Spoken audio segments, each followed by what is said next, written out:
The building company has changed its name and has taken on a new branding, and all of that happened in January 2019.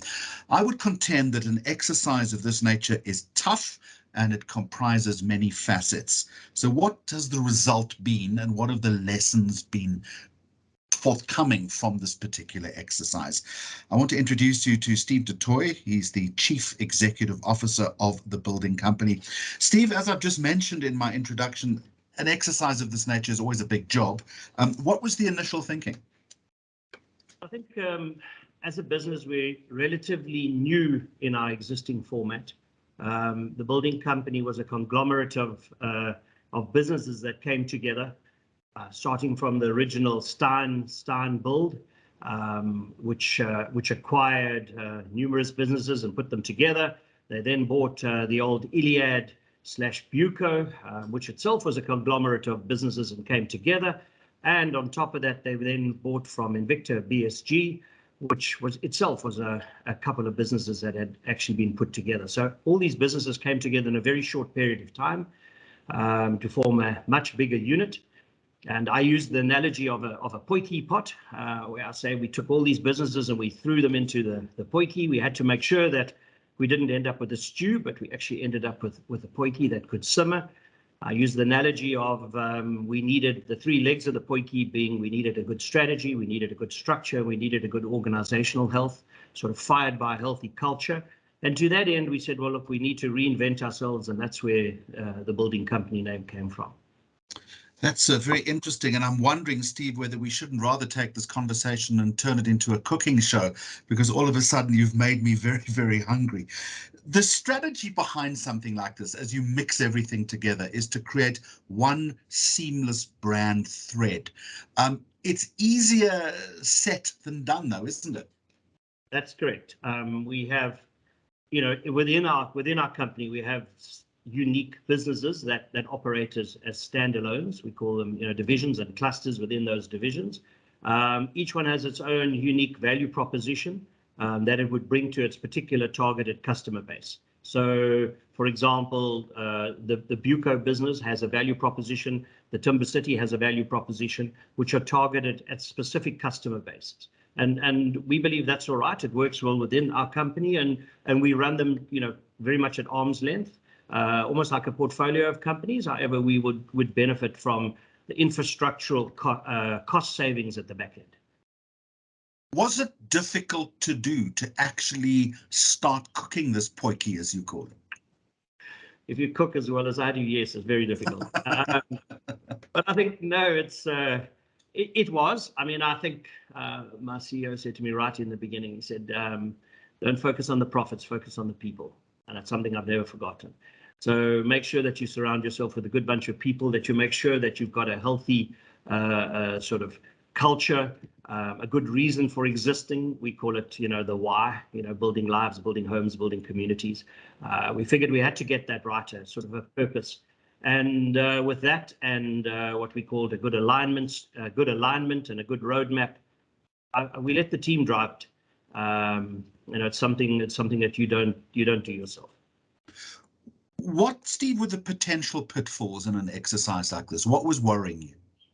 Well, it's getting the balance right always, making sure that, one business doesn't compromise another. It's keeping focused, because you're changing many parts at the same time. We had, businesses that came from diverse backgrounds. Some businesses have a huge entrepreneurial flair, other businesses don't. So it's making sure you get that balance right. It's almost a little bit, I don't want to say herding cats, but it's a difficult balance to get right. And I think we got it right. Well, the team got it right. And so that would probably be the best way of describing it. And the challenge with something like this always, again, back to your interesting analogy, is you've got to keep the fire stoked all the time, is that you can get it right, you can get the mix simmering, but it can go off the boil very quickly. How do you make sure that the process is sustained day in and day out? I'm glad you used the word simmering, because if we don't get it right, you end up with a stew, and so that's well noted on our side. So I think by empowering our staff, we have a set of core values that we live by. It's called honesty is rare, is the acronym we use to remind ourselves of it. Honesty, resourcefulness, responsibility, accountability, and energy. So we take those are a set of values, and that's our sort of governing principles about which we run the business. After that, each of the divisions or each of the clusters, sort of has to look after itself. We create alignment, but at the end of the day, we value the entrepreneurship of our managers of the various clusters.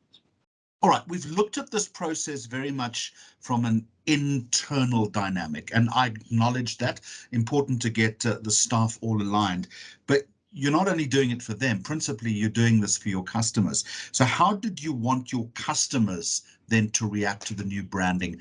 Was it overt? Was it important that they noticed it? Or was it simply about maintaining within those operating divisions a seamless experience? I think the latter, what you've just said now. For us, the importance is what we call the cluster brands. So, for example, the likes of a Citywood, or the likes of a Timbercity, or the likes of a Buco, as opposed to the corporate brand, the building company. It's important because the customer builds the relationship with that brand, and it's that value proposition that they subscribe to and that they support. So the building company, at the end of the day, we, as a head office and as a CEO, my main responsibility is to create the environment that my team can perform. So it's a very delicate balance between trying not to interfere in the running of the businesses, but at the same time trying to keep everybody aligned. And that's why I say there's certain things that are not compromisable. That would say, for example, be our values. We've got what we call our defining objectives and things like that, which are important, and those they are standard across the business. But there has to be a degree of uniqueness, and it really starts off with, what is the value proposition that you need for your customer base, defining your customer segments, defining the channels and the relationship that you need to operate in that environment. And that is what we call cluster specific. And we've never interfered with that. And against that backdrop, Steve, I would suggest to you, and you know about this a lot more than I do, that you operate in a very competitive market. So as you've got the positioning now, how do you want this brand to stand out in terms of the competitive set? Our customers will very seldom see us as the building company as the entity they deal with. That's sort of very much behind the scenes. It's an employee value proposition brand that we build in that regard. Now let's move on. You rebrand in January 2019.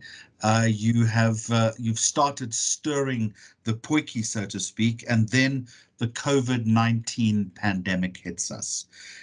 You have a mission to build communities, homes to change lives. How did you then have to recalibrate, if in fact you did, given this huge upheaval that the world went through?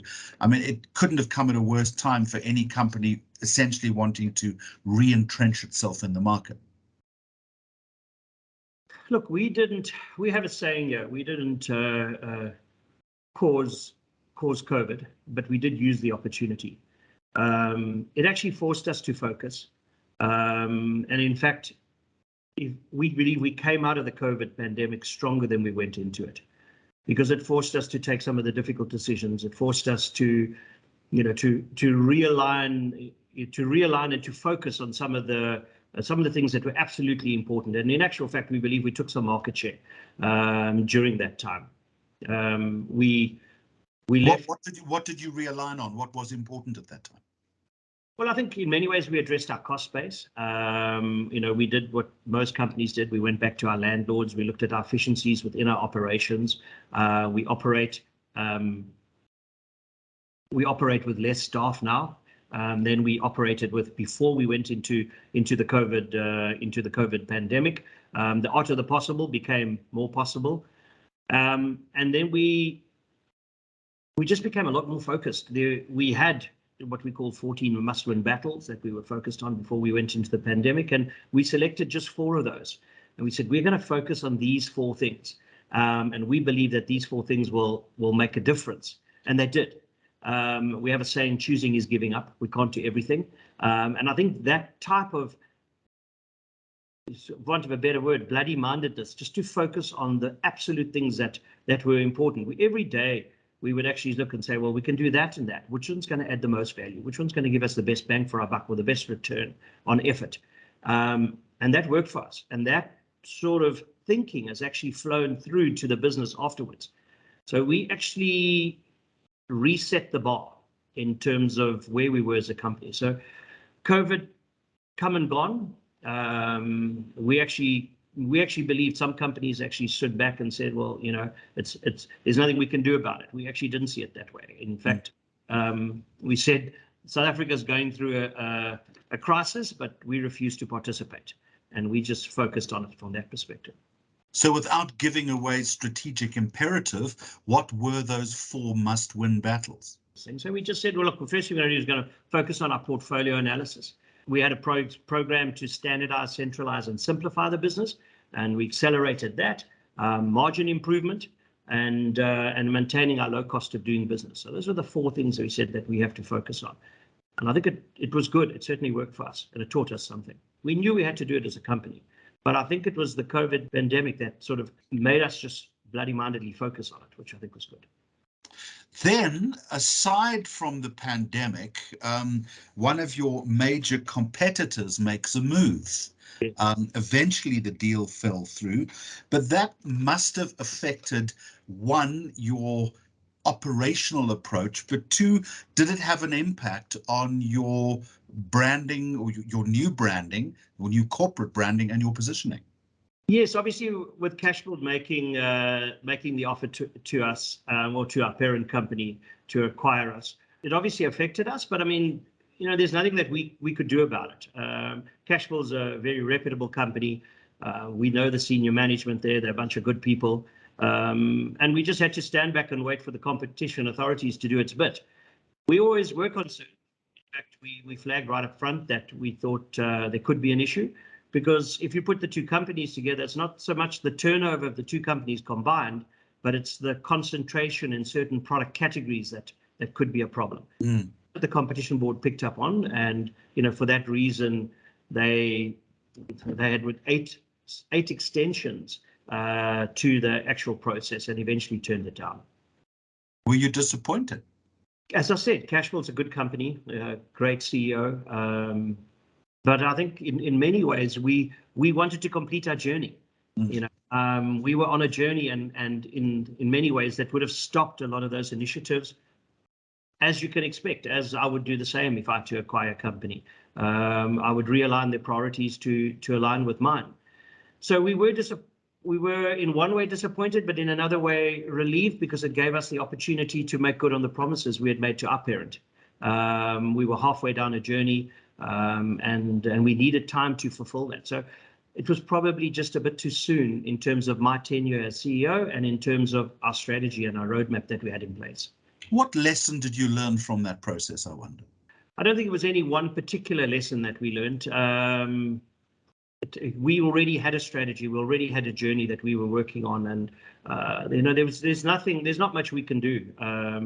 We just made us look at the overlap between our business models, the overlap between our product concentration that we might have with them, but there was no sharing of information between the 2 companies. A very ethical company, and so obviously so is Pepkor. So everything was done at arm's length. Everything was done, you know, through the merchant banks and the lawyers, and there was no interaction with us. So there wasn't much to learn. You know, we didn't, as I said, there was not any involvement other than us, you know, compiling the data. Right.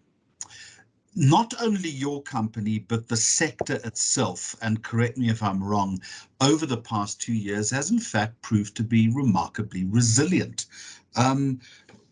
What do you attribute the sector resilience to? And perhaps more importantly, given the economic headwinds that the world is facing right now, how do you maintain a steady course?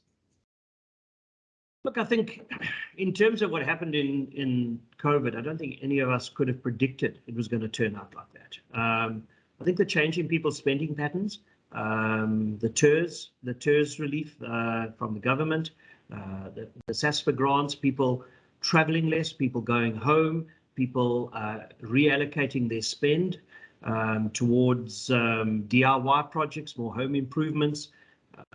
People moving back to the rural areas had a significant impact on the trading activity in the more rural and peri-urban areas, which obviously benefited us and some of our competitors likewise. In terms of going forward, we have seen a slowdown. We've seen a move, which I think is public knowledge. We've seen a move from the more rural informal market back towards the more formalized controlled market. By that I mean, the architects, the quantity surveyors, businesses that they would have been involved in sort of slowed down significantly. That's starting to come back.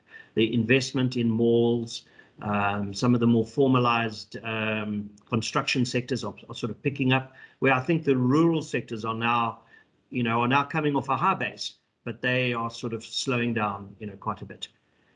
I do think that this is going to continue for a while. I know that our market is resilient, but I think very dependent. The cash is dried up in the market, and I think they're very dependent on the government infrastructural spend, which we need to accelerate, sure. And also the SASFA grants, which right now many South Africans are very dependent on. And Steve du Toit, talking about lunch, what time do you need me for the potjie? Is it a bit later? It's been an absolute pleasure talking to you. Steve du Toit, the Chief Executive Officer of the building company. Thank you for joining me on Mags of Media. Thank you, Joe.